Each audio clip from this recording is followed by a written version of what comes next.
বন্ধুরা, সীমা রান্নাঘরে আবারও সবাইকে স্বাগতম। দেখুন, এখানে আমি একটা প্যান বসিয়েছি।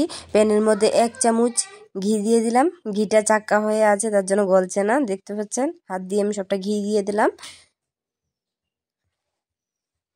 এবার আমি ঘিটা সারা তাওয়াতে ছড়িয়ে দেব। এবার আমি পরিমাণ মতো এলাচ আর দারচিনি দিয়ে দেব। এবার আপনাদের ঘরে যদি লাচ্ছা সেমাই থাকে, সেমাই পরিমাণ মতো অল্প একটু নিয়ে নেবেন। এবার ঘিয়ের মধ্যে আমি ভালো করে ভেজে নেব লাল করে।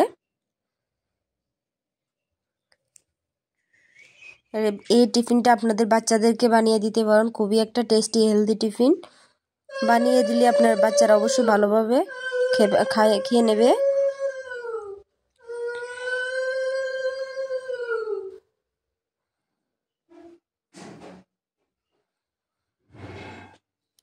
আমার বাজানো হয়ে গেছে। এবার আরেকটা প্যানের মধ্যে আমি অল্প পরিমাণ চিনি দিয়ে দেব। চিনিটা আমি ভালো করে একটু জাল করে নেব।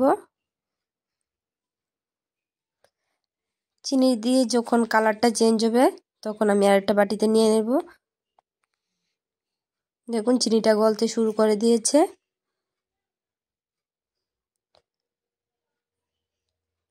এই দেখুন, একটা কালার বেরোলো। কালারটা আমি একটা বাটির মধ্যে উঠিয়ে নেব। দেখুন কিরকম সুন্দর লাগছে। এবার আমি আরেকটা বাটিতে একটা ডিম ফাটিয়ে নেব। ডিমটার মধ্যে আমি সামান্য চিনি দিয়ে দেব। মিষ্টিটা আপনাদের অনুসারে দেবেন, যে যেরকম মিষ্টি খান। ভালো করে গুটে নেব মিষ্টি আর চিনিটা আর ডিমটা। এরকম আমি একটা ব্যাটার তৈরি করে নেব।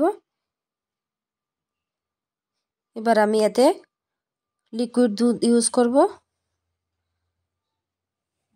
দিয়ে ভালো করে আবার একটু মিক্সড করে নেব।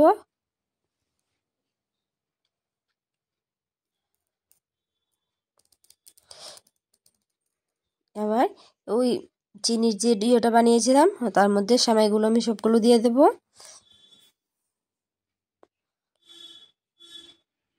দিয়ে আমি যে দুধের যে ডোটা বানিয়েছিলাম, ডোটা আমি দিয়ে দেবো এর মধ্যে। দিয়ে ভালো করে একটু নেড়ে চেড়ে নেব।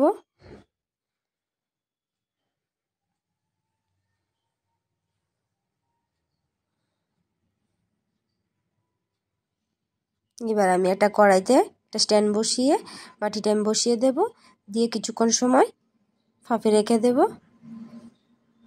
দেখুন, কিছুক্ষণ সময় ফাঁপে রাখার পর আমি একটা কাঠির সাহায্যে দেখে নিচ্ছি কীরকম হয়েছে, ভিতরটা হয়েছে কি না। দেখুন, হয়ে গেল আমার ভিতরটা। এবার আমি কড়াই থেকে নামিয়ে কিছুক্ষণ সময় ফ্রিজে রেখে দেব। ফ্রিজে রাখার পর দেখাচ্ছি। এই দেখুন, একদম বাটিটার সাইড থেকে ছেড়ে দিয়েছে। এবার একটা চাকুর সাহায্যে আস্তে আস্তে করে সাইডটা আমি আর একটু ভালো করে ছাড়িয়ে নেব।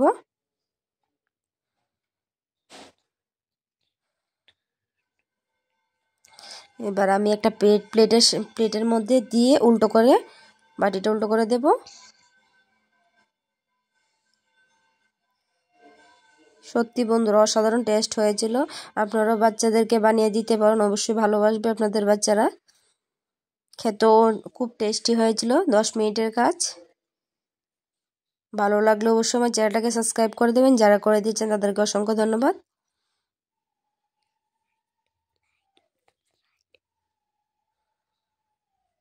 এইভাবে পাশে থাকবেন বন্ধুরা, ভালোবাসা দিয়ে যাবেন। অসংখ্য অসংখ্য ধন্যবাদ বন্ধুরা।